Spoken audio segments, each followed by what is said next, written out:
Battery replacement tutorial for professional and smart app sine wave UPS series.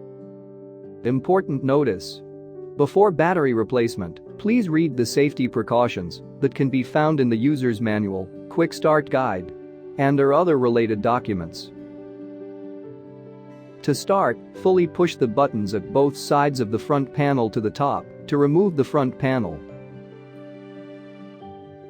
Loosen the 3 nuts on the battery compartment cover to swing open the cover. Disconnect the black pins from the UPS. Then disconnect the black and red connectors from the UPS. Pull on the plastic tags to remove the battery pack. Push the new battery pack back to the battery compartment. Connect the connector to the terminal, red to red and black to black. Make sure the connection is properly seated. Connect the black pins to the UPS. Close the battery compartment cover. Tighten the 3 nuts to secure the cover. To replace the front panel, fully push the buttons at both sides of the front panel.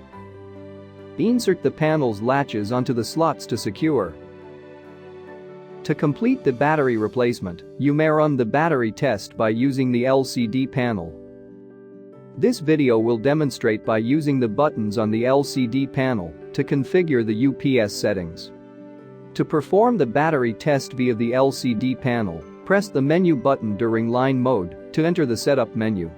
Scroll to self-test and press the enter button. Select yes to perform a self-test. The test will run for a few seconds and then return to normal operation. Finally, to reset the battery replacement date, access the setup menu and scroll to battery change date. Enter the correct date and press enter to confirm. You may also test the battery by using PowerPanel software or an installed remote management card.